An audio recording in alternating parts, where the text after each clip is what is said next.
शांति।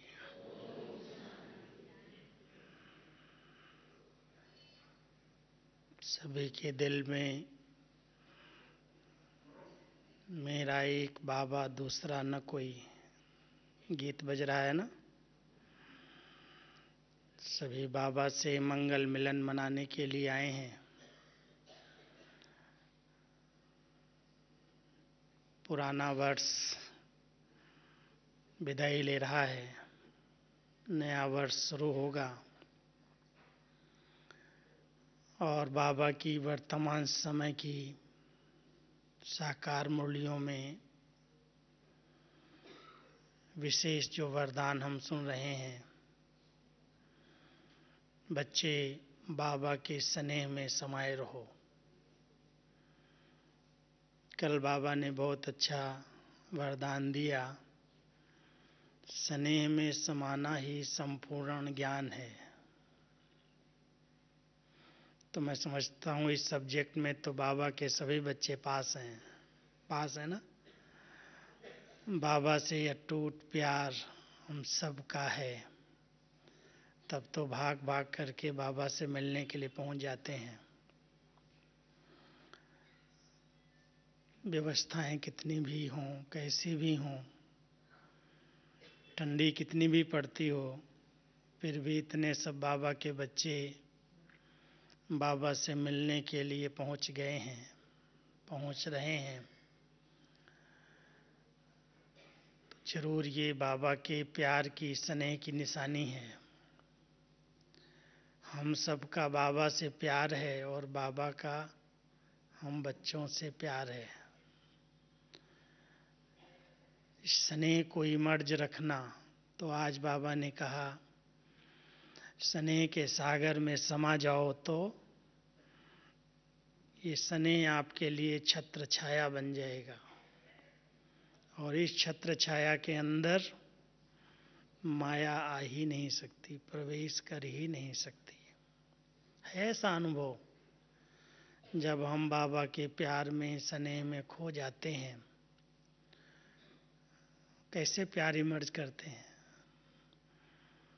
बाबा ने हम सबको जो इतनी श्रेष्ठ जीवन दी है, इतनी प्राप्तियां कराई हैं, इस कलयुगी तमोगुणी दुनिया के बीच में हम सबको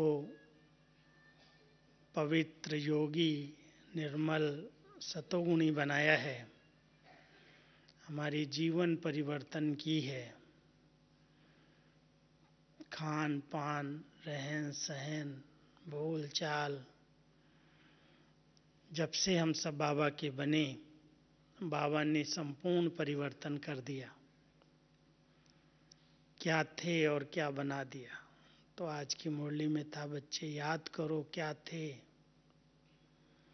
क्या बन गए, क्या बनने वाले हैं। तो पूरा चक्र याद आ जाएगा। कल शूद्र थे, आज ब्राह्मण हैं और कल देवता बन जाएंगे। तो हम सबको बाबा मनुष्य से देवता बनाने की इतनी सुंदर पढ़ाई, श्रेष्ठ मत दे रहे हैं। तो जरूर बाबा ने जो ऐसी जीवन दी है, तो उसके प्रति दिल में क्या होता है माताएं, क्या होता है। स्नेह उमड़ता है। स्नेह में बाबा कई बार कहते हैं कि बच्चे स्नेह में तो प्यार के आंसू आ जाते, नैन गीले हो जाते।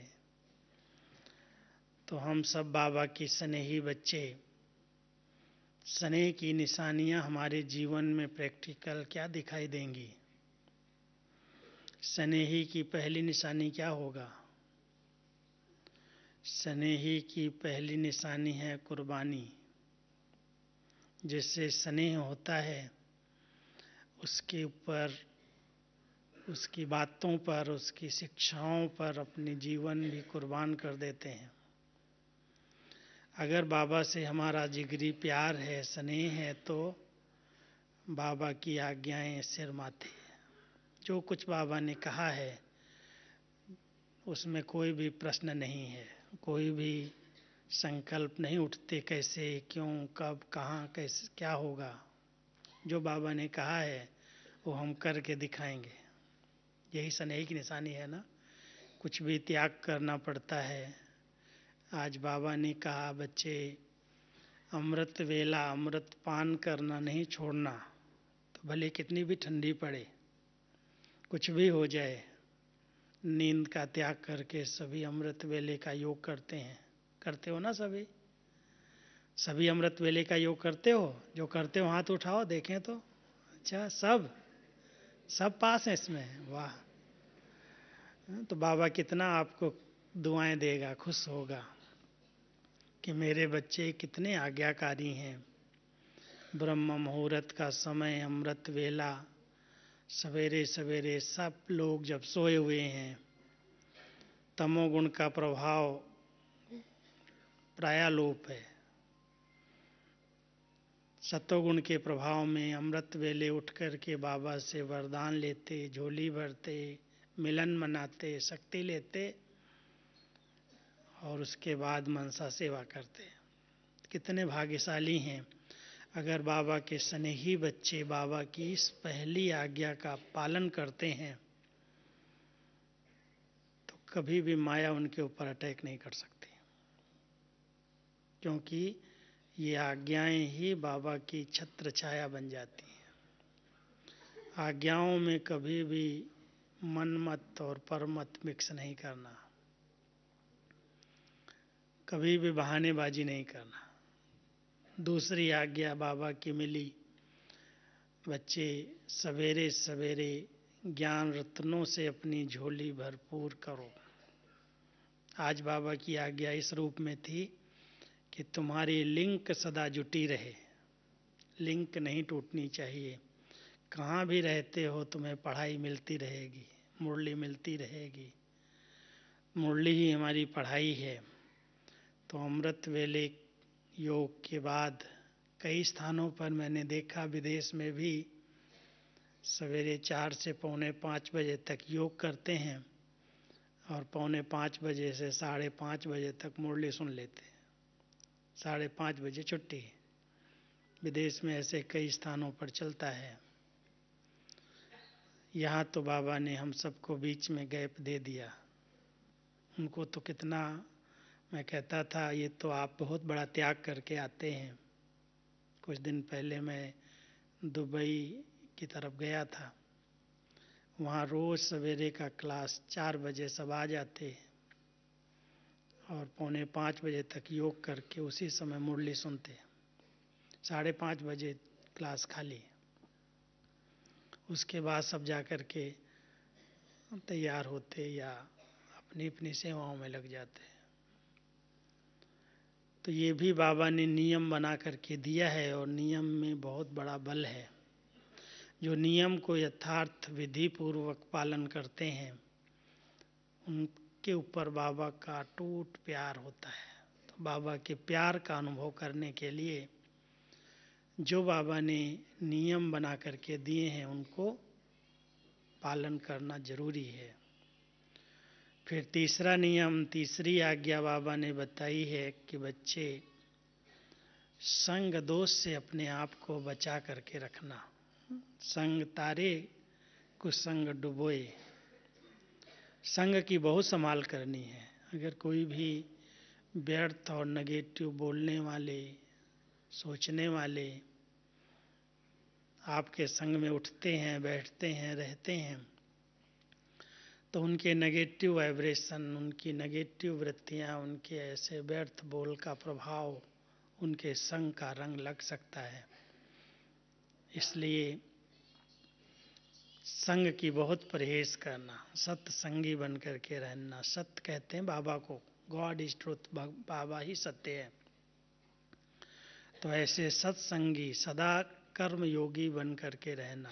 बुद्धि का संबंध, बुद्धि का संग एक बाबा के साथ जुटा रहे, सत्संगी बन जाएंगे। और चौथी आज्ञा कुछ समय से सुन रहे हो, मुरली के अंदर बाबा कह रहे हैं भोजन में, भोजन के समय कोई भी बात नहीं होनी चाहिए। बाबा की याद में भोजन करो, बनाओ। भोजन की शक्ति जो मन और तन को स्वस्थ बनाने वाली है, वो भोजन बहुत सात्विक और योग युक्त होना चाहिए। भोजन सिर्फ ऐसे नहीं खा लिया शरीर के लिए, लेकिन ये शक्ति देने वाला है। इसको बहुत बाबा को विधि पूर्वक भोग लगा करके खाना और खिलाना है। माताएं ऐसा करती हो? करती हो? जो माताएं भोग लगाती हैं हाथ उठाओ सब। अच्छा, देखना अगर न लगाते हो तो नियम बना लेना। गुजरात में तो ये वरदान है, गुजरात की धरनी को ये वरदान है, जो परिवार के परिवार ज्ञान में चलते हैं। और जब पूरा परिवार एक मत होता है तो वहाँ भोग लगाना सहज होता है। अगर एक चलता हो दूसरा न चलता हो तो भोग लगाने में भी दिक्कत हो जाती है। क्या किसके लिए बनेगा पता ही नहीं चलता। लेकिन भोग इतनी शुद्धता से बनाया जाए, किसी व्यक्तिगत व्यक्ति के नाम से न बने, बाबा के लिए भोजन बन रहा है, तो कितनी शुद्धता, पवित्रता, विचारों की कोई की दृष्टि भी उस पर न पड़े। जब तक बाबा ने नहीं खाया तब तक हम नहीं खाएंगे, बाबा को खिला के ही खाएंगे। तो ये एक बहुत अच्छा नियम है। जिसने इस नियम को यथार्थ पालन किया है। बाबा एक बार बड़ी रमणीक मुरली चला रहे थे कि बच्चे, तुम बाबा को जब भूल जाते हो तो बीच में माया खा लेती है, और माया खा लेती है इसलिए वो पहलवान बन जाती है, फिर हैरान करती है। कहा था ना, कुछ दिन पहले मुरली चली थी। इसलिए भोजन खाते समय बाबा भूले नहीं। ऐसे नहीं 1 मिनट बाबा को याद किया फिर भूल गए। पूरा टाइम बाबा की याद में रह करके खाना तो शक्ति देगा और आत्मा बलवान बन जाएगी, माया आए ही नहीं। और 5वीं बात बाबा हमेशा कहते हैं कि बच्चे, शाम के समय मनसा सेवा जरूर करो। नमाज शाम का जो समय है वो बहुत शक्तिशाली होता है। जैसे अमृत वेला वरदानी समय है, ऐसे मनसा सेवा के लिए शाम का ये समय 7 से 7:30, जो 6:30 से 7:30 बैठते हैं वो भी ठीक है, लेकिन कम से कम आधा घंटा विश्व की सेवा के लिए, मनसा दान करने के लिए ये समय बहुत अच्छा है। और इसमें योग भी अच्छा होता है और शक्तिशाली मनसा के प्रकंपन हम चारों तरफ फैला सकते हैं।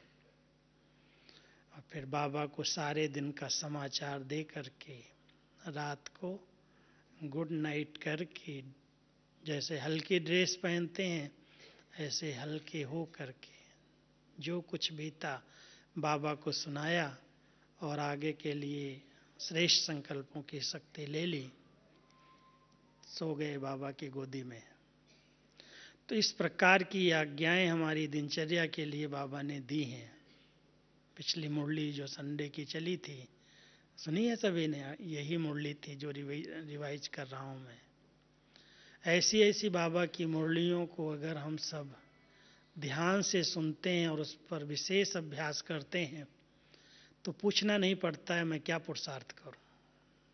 बाबा सब विधियां सुनाता रहता है। तो आज हम पूरे साल का एक प्रोग्राम बनाएंगे, पिछले बीते हुए वर्ष का पुनरावलोकन करेंगे। कर सकते हैं क्या क्या बीता हमारे साथ, क्योंकि जब नया वर्ष शुरू होता है तो बड़े अच्छे अच्छे संकल्प लेते हैं, वायदे करते हैं, उमंग उत्साह में आते हैं, एक दूसरे को मुबारक देते हैं, बधाइयाँ देते हैं। लेकिन जब साल बीतता है तो हम कभी नज़र डालते हैं कि पीछे बीता हुआ साल कितने उमंग उत्साह से बीता, कितनी कमाइयाँ जमा की, कितने स्टॉक भरपूर हुए, युद्ध में ही समय तो नहीं चला गया। तो आज आपके सामने मैं कुछ प्रश्न रख रहा हूँ, चेक करना। बीते हुए वर्ष में, इस 2014 में हम सब ने क्या क्या किया है। बहुत सूक्ष्म चेकिंग अगर करेंगे तो आपको अपना पूरा रिकॉर्ड मिल जाएगा। किया तो सब ने कुछ न कुछ तो है। तो बाबा ने हम बच्चों को होमवर्क दिया था, बच्चे तीव्र पुरुषार्थ करना, तीव्र पुरुषार्थी बन करके रहना। तो पुरुषार्थ मेरा कैसा रहा? 4 प्रकार की बातें पुरुषार्थ में चेक कर सकते हैं। एक बाबा कहता है कई बच्चे हैं चलने वाले, दूसरे बच्चे हैं चढ़ती कला वाले, एक चलना है एक चढ़ना है, और तीसरे बच्चे हैं उड़ती कला वाले। चलती कला, चढ़ती कला और उड़ती कला, और एक हैं ठहरती कला वाले, जो ना आगे बढ़ते ना पीछे हटते, जहाँ है वहीं खड़े हो जाते हैं। तो इस पुरुषार्थ के मार्ग में जब जो भी हम कर रहे हैं, उड़ती कला है, उड़ती कला माना ही कोई भी विघ्न, कोई भी बातें, कोई भी चीज़ रोक नहीं सकती। प्लेन में उड़ते हैं, कितने भी बादल आ जाएं, बादलों को क्रॉस करके प्लेन ऊपर चला जाता है, आराम से उड़ता है। भले कहते हैं बेल्ट बांध लो, अटेंशन रखो, हिलेंगे डुलेंगे, लेकिन डरना नहीं। तो उड़ती कला वाले बातों की परवाह नहीं करते, बादलों की परवाह नहीं करते।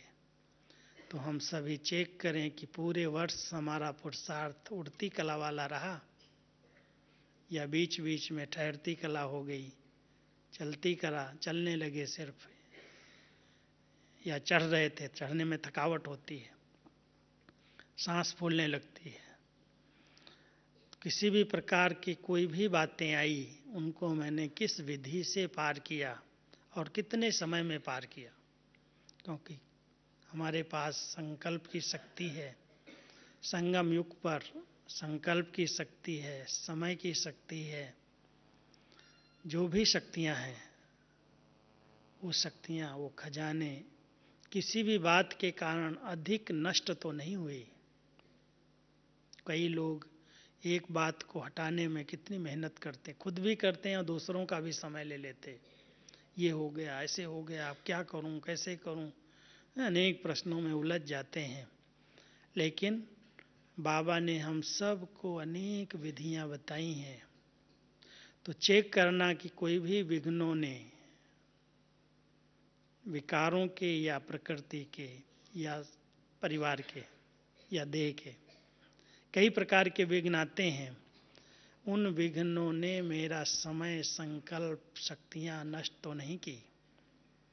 और अगर की तो कितना समय किया, पार हो गए, कैसे पार हुए, कितना समय लगा। तो पुरुषार्थ का रिकॉर्ड अपना अपना चेक करना, क्योंकि पुरुषार्थ ही प्रारब्ध का आधार है। कल बाबा कह रहे थे कि कई बच्चे सोचते हैं ड्रामा में होगा तो कर लेंगे। जब बाबा कहता है बना बनाया है, तो इस बात में अलबेले हो जाते हैं। लेकिन प्रारब्ध का आधार पुरुषार्थ है, बिना पुरुषार्थ के प्रारब्ध नहीं बनी। भले वो ड्रामा में नूंधा हुआ है, लेकिन जैसे प्रारब्ध नूंधी हुई है, वैसे पुरुषार्थ भी नूंधा हुआ है। इसलिए पुरुषार्थ के बिना प्रारब्ध नहीं। तो हम सब ने जो भी पुरुषार्थ किया, ज्ञान, योग, धारणा, सेवा का, उन चारों सब्जेक्ट के पुरुषार्थ में मैं आत्मा कितनी सफल रही, चेक करो। और पुरुषार्थ के आधार से कितनी ऊंची प्रारब्ध बनी, समय, संकल्प, श्वास कितना सफल हुआ, तन मन धन कितना सफल हुआ, हम इसको बहुत अंडरलाइन करके चेक करें। ठीक है, तब नए वर्ष में प्रवेश करें, ताकि नया संकल्प, नया उमंग, नया उत्साह ले सकें। दूसरी बात चेक करना है दुआओं का स्टॉक, क्योंकि ब्राह्मण जीवन में दुआएं बहुत मदद करती हैं। जिस आत्मा को दुआएं मिलती हैं, उसे कोई भी बात उलझाती नहीं है, मेहनत का अनुभव नहीं कराती, वो सहज योगी जीवन का अनुभव करता है, सहज संतुष्ट मणि बन जाता है। तो हम सभी चेक करें कि इस पूरे साल में 2014 में सर्व आत्माओं की, बाबा की, परिवार की, लौकिक की, अलौकिक की दुआएं जमा की, उसका स्टॉक है हमारे पास। कभी भी कोई ऐसे कर्म, ऐसी अवज्ञाएं तो नहीं हुई जो दुआओं से हम वंचित हो जाएं। चेक करेंगे तो अपनी स्टॉक का पता चलेगा और उसकी निशानियां जीवन में झलकनी चाहिए, दिखाई देनी चाहिए। कई बार ऐसे होता है पता नहीं चलता है, लेकिन वो दिखाई दें कि अगर मुझे आत्मा को दुआएं मिल रही हैं तो वो खुशी, वो संतुष्टता, प्रसन्नता, हल्कापन, वो सहज योगी जीवन अनुभव होती है। अगर दुआएं मिल रही होंगी तो कभी भी उलझेंगे, मूंझेंगे, घबराएंगे, पेपर आएगा, डरेंगे, घबराएंगे नहीं, पार हो जाएंगे। तो ये बात बहुत महीनता से सूक्ष्म में चेक करने की आवश्यकता है कि सचमुच उन दुआओं के स्टॉक से मैं आत्मा इतनी प्रफुल्लित, इतनी प्रसन्न चित्त, इतनी लाइट, इतनी खुशनुमा बनी, जो कोई भी बातें आई ऐसे पार हो गई जैसे, क्या कहता है बाबा, मक्खन से बाल निकल जाए। कैसे निकल आता है? मेहनत नहीं लगती। ऐसे ही कोई भी बात आएंगी तो हर एक के सामने, कलयुग में कोई पेपर किसी के सामने ना आए ऐसा तो हो ही नहीं सकता। ऐसा है क्या कोई जिसके आगे कोई पेपर आता ही ना हो? ऐसा भी कोई है? कोई के आगे शारीरिक रूप से आ रहा है, कोई के आगे मानसिक रूप से आ रहा है, रहे हुए कोई हिसाब किताब पारिवारिक रूप में है वो भी आ रहे हैं। तो तन से, मन से, संबंध संपर्क से, प्रकृति से, सरकार से, कई प्रकार से पेपर तो आ ही रहे हैं। और उन पेपर्स में पार होने के लिए इतनी शक्तिशाली आत्मा है जो उन पेपर्स को देख करके डरे और घबराए नहीं, सहज पार कर ले, पास हो जाए। चेहरे पर कोई भी चिन्ह दुख की लहर के दिखाई न दें। तो सारे साल में माताओं ने आंसू बहाए, जिस माता ने सारे साल में आंसू नहीं बहाए वो हाथ उठाओ, देखो तो कब भी आंसू नहीं आए पूरे साल में। ये तो 4-5 ही पास हो रहे हैं, ऐसा है क्या? मैं भाइयों ने पास हैं, आंसू ना आया हो पूरे वर्ष, इसमें भाई ज़्यादा पास हैं। लेकिन कई बार आँखों के आंसू पर कंट्रोल कर लेते हैं, लेकिन मन के अंदर दुख की लहर आना भी तो आंसू ही है। तो अगर दुआएं मिल रही हैं तो वो खुशनुमा जीवन दुख की लहर भी आने नहीं देती। एक बार बाबा की मुरली चली थी, याद होगा, कि दुख की लहर आना भी अपवित्रता है। बहुत गहरी मुरली थी कि संगम युग पर सदा सुख की, शांति की सैया पर रहना। तो चेक कर सकते हैं हम इस बात से कि पूरा वर्ष सुख और शांति की सैया पर विश्राम किया। जैसे दिखाते हैं ना विष्णु को शेष सैया पर विष्णु को दिखाते हैं। एक नेपाल के अंदर काठमांडू में मंदिर है, उस मंदिर में विष्णु क्षीर सागर में लेटा हुआ है, और उस क्षीर सागर में लेटा है, सांपों की छाया है, छत्र छाया है, शेष नाग है उसके ऊपर लेटा है, और सांप ही छत्र छाया बने हुए हैं। बहुत आराम की स्थिति में, मस्त स्थिति में सोया हुआ है। तो बाबा भी अपने ब्राह्मण बच्चों को ऐसी स्थिति में देखना चाहता है। चेक करना कि पूरा ही वर्ष उस शेष सैया का अनुभव किया कि सांप हैं, ऐसा नहीं है, लेकिन वो जहर नहीं देते, जहरीले नहीं, वो सैया बन जाते, सोने का, आराम का साधन बन जाते, सुख और शांति की अनुभूति कराते। तो अगर हम सभी इन विकारों को जीत करके इन्हें सैया बना दें तो सुख और शांति पर आराम से विश्राम कर सकते हैं। तो हम सबको चेक करना चाहिए, हर एक देखना पूरे वर्ष के चार्ट में कितनी दुआएं हमने आत्मा ने जमा की, बाबा की आज्ञाओं पर चल करके, एक दूसरे को सुख दे करके, एक दूसरे की बात में हाँ जी करके, मदद दे करके। अगर हमने दुआएं जमा की हैं तो दुआएं सुख, शांति, चैन का अनुभव कराती हैं, दुख की लहर आने नहीं देती, भले कैसा भी दुख का वातावरण हो। बाबा तो ये चाहता है कि मेरा एक एक बच्चा उसके चेहरे पर कभी भी दुख के चिन्ह न दिखाई दें, क्योंकि दुख धाम से निकल आए ना। यह भी दुख धाम में पांव एक पांव दुख धाम में, एक पांव सुख धाम में, ऐसा तो नहीं। बाबा ने अपने बच्चों को दुख धाम से निकाल करके संगम पर खड़ा किया है। अभी सतयुग में जाना, नेक्स्ट पांव हमारा सतयुग में है, लेकिन दुख धाम से तो पांव हटा लिया ना। इसलिए दुख धाम में कितने भी दुख हैं, और भी बाबा कई बार कहते हैं दुखों के पहाड़ गिरने वाले हैं। कलयुग के अंदर तो ऐसी ऐसी घटनाएं कभी कभी सुनने को मिलती हैं जैसे दुख के पहाड़ गिर गए हों।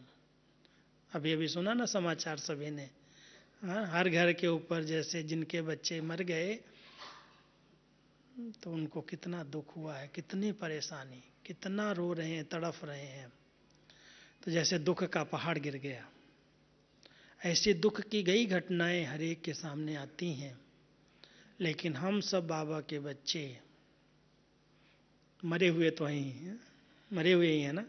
इसलिए कोई दुख की लहर ना आए, कुछ भी हो जाए संसार में, तभी हम उनको सुख के, शांति के वाइब्रेशन दे सकेंगे।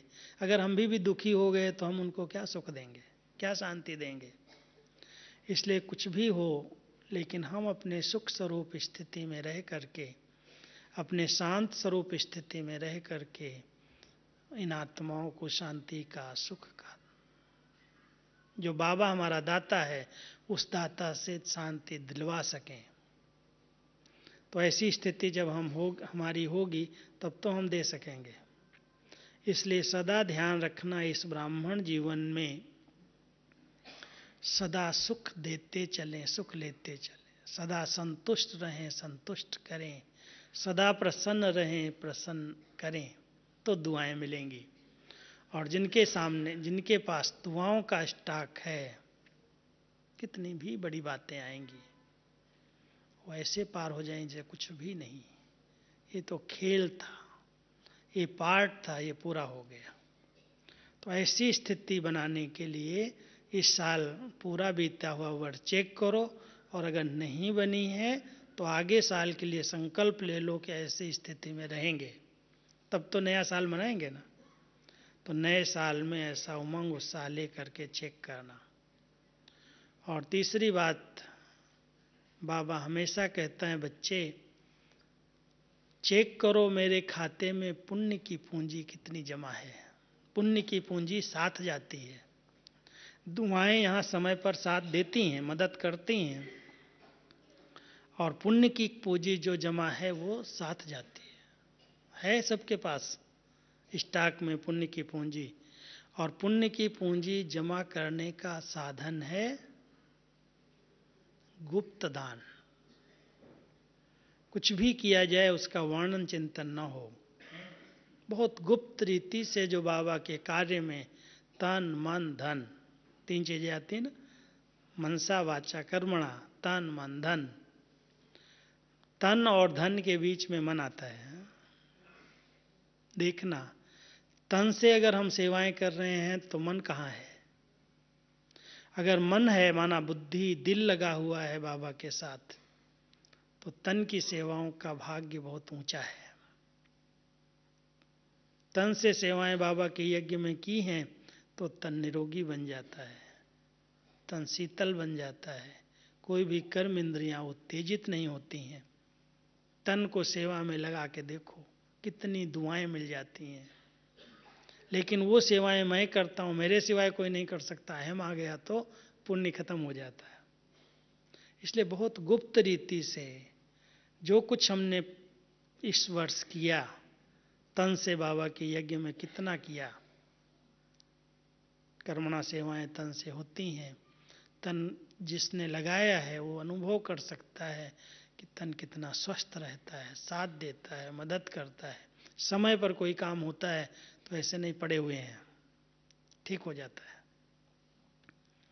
लेकिन मन से किया है तो, और अगर धन बाबा के यज्ञ में लगाया है तो कभी भी बाबा कहते हैं कमी की महसूसता नहीं हो सकती। समय पर आ जाएगा, मदद मिल जाएगी, तो तिल से धन लगाया है बाबा के कार्य में, गुप्त, ऐसे नहीं तुमने कितना किया, तुमने कितना किया। कई पूछने लगते हैं, मधुबन में चलते हैं, आपने कितना किया, आपने कितना किया। बाबा तब पूछ पूछ करके तुम अपना भाग्य क्यों गंवाते हो।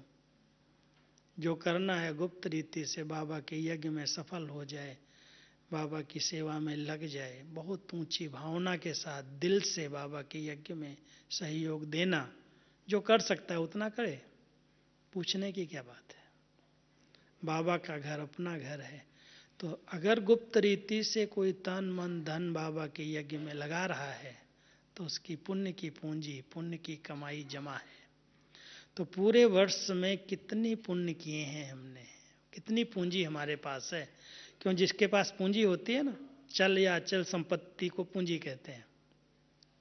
जिसके पास पूंजी होती है वो बहुत निश्चिंत रहता है, कोई चिंता नहीं, मेरे पास बहुत पूंजी है, कुछ भी हो जाए, इतना है, इतना हमारे पास स्टॉक है जो हम कई पीढ़ियों को खिला सकते हैं, इतनी पूंजी जमा की है।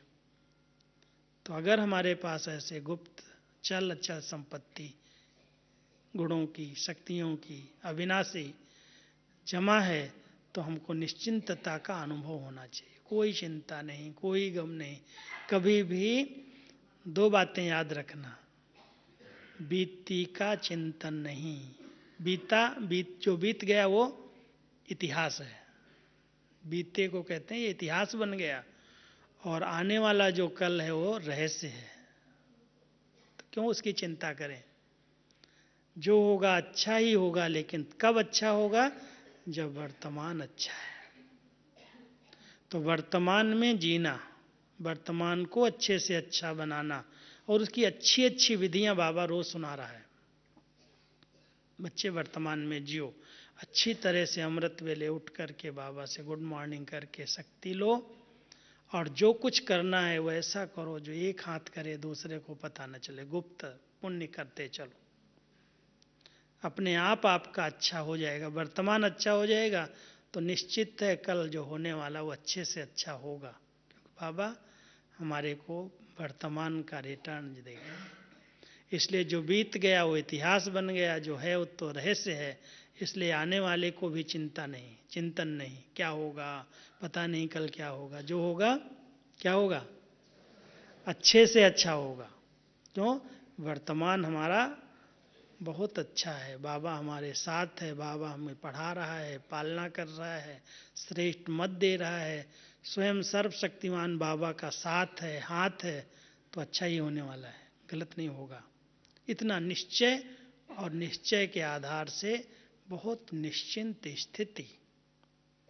तो जिनके पास पुण्य की पूंजी है, चेक करना पूरे वर्ष में मुझ आत्मा ने कौन कौन से ऐसे कर्म किए, प्रश्न है ये, कौन कौन से ऐसे कर्म किए एक साल के अंदर जिससे मेरी पुण्य की पूंजी बढ़ती गई, स्टॉक में जमा है, बाबा के बैंक में जमा है, और बाबा उसका रिटर्न देने के लिए बंधा हुआ है, ब्याज सहित देगा। है सबके पास पुण्य की पूंजी। तो चेक करना कि तीनों खाते, पुरुषार्थ, दुआएं और पुण्य, ये स्टॉक में कितना जमा है, और इसके आधार से मैं आत्मा कितनी निश्चिंत जीवन जी रही हूँ। बाबा ज्ञान की कई ऐसी पॉइंट्स हम सबको रोज सुनाता है कि अगर उन ज्ञान की पॉइंट्स को हम गहराई से चिंतन करते हैं तो स्थिति बड़ी अचल अडोल एक रस बन जाती है। जैसे बाबा ने कल कहा, बच्चे अगर नथिंग न्यू की स्मृति रहती है तो स्थिति अचल अडोल एक रस बन जाती है। नथिंग न्यू माना कोई भी बात हो रही है सेकंड में फुल स्टॉप लग जाए, व्यर्थ चिंतन में समय न जाए, मेरे साथ ऐसा क्यों होता, इसने ऐसा क्यों किया, उसने ऐसा क्यों बोला, और किसी के साथ भी घट रहा है तो ऐसा क्यों किया जाता है, इसके साथ ऐसा क्यों होता है, न्याय ठीक नहीं है, यहाँ कोई सुनने वाला नहीं है। कई ऐसे प्रश्न उठते हैं जो प्रश्न चिन्ह बना देते हैं। लेकिन प्रश्न चिन्ह न उठे, कोई भी प्रश्न न उठे, सदा प्रसन्न चित्त स्थिति रहे। ड्रामा कल्याणकारी है। हर आत्मा का अपना विशेष पार्ट है और हर आत्मा ने जो कुछ किए हैं कर्मों के अनुसार अभी हर एक को चुकतू करना है। अंतिम समय में सबके हिसाब किताब चुकतू होने हैं। तो इसलिए कोई के हिसाब किताब को देख करके क्या हो, दुख की लहर ना आए, गम की लहर ना आए, प्रश्न न उठे ऐसा क्यों हो रहा है। तब हम प्रसन्न चित्त स्थिति में रह सकते हैं। तो सभी चेक करो, और अभी 10 दिन है, टाइम है, चेक करो और चेंज करो। नए साल के लिए नया उमंग, नया उत्साह, नए पुरुषार्थ की लहर हो। तो हम लोगों ने इस बार ही सोचा है, हमारी मीटिंग में दादियों ने प्लान किया है कि इस 2015 को हम सभी मिलकर के तपस्या वर्ष के रूप में मनाएं। पूरा 12 मास सेवाएं तो बाबा करा रहा है, खूब हो रही हैं, विस्तार हो रहा है, लेकिन हर एक ब्राह्मण आत्मा अंदर से लक्ष्य रखे कि मुझे कम से कम रोज 8 घंटा तपस्या करनी है। तपस्वी मूर्त बन करके रहना है। हर संकल्प में दृढ़ता हो, हर संकल्प में एक बाबा दूसरा न कोई, एक बाबा से अटूट संबंध और प्यार हो। बाबा की श्रीमत सिर माथे पर हो, मन मत परमत से मुक्त हो करके हम सब रहें। 2015 को हम सभी तपस्या वर्ष के रूप में मनाएं। जनवरी मास के लिए तो डायरेक्शन मधुबन से भेज दिए गए हैं। पूरा ही जनवरी मास बाबा का मास है, अव्यक्त मास है, वरदानी मास है। इस मास में सभी अपनी अव्यक्त स्थिति बनाने का संपूर्ण ध्यान दें। इसलिए अव्यक्त स्थिति बनाने के लिए पूरे 31 दिन का होमवर्क मुरली के नीचे भी लिखा गया है और अलग से भी कॉपी भेजी है। तो सभी लक्ष्य रखना। अभी इस बार तो 1 जनवरी को आप सब अपने अपने सेंटर पर अधिकतर पहुंच जाएंगे। तो 1 जनवरी से ही हम ऐसा लक्ष्य रख करके पुरुषार्थ करेंगे ताकि 2015 वर्ष पूरा ही वर्ष हम सब निर्विघ्न रहें, निर्विघ्न वायुमंडल बनाएं और बाबा की जो आशाएं हैं कि एक एक मेरे बच्चे से बाप दादा का साक्षात्कार हो, एक एक की सूरत बाबा की सीरत दिखाए, तब प्रत्यक्षता होगी। इन ब्राह्मणों से ही बाबा दिखाई देने लगेगा।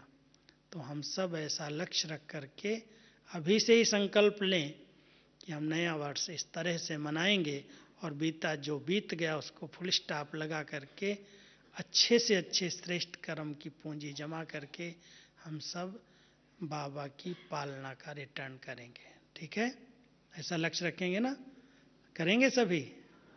तो अभी जनवरी मास आ रहा है, हम सभी लक्ष्य रख करके इस तरह से उमंग उत्साह का संकल्प लें और बाबा की आशाओं को पूरा करें।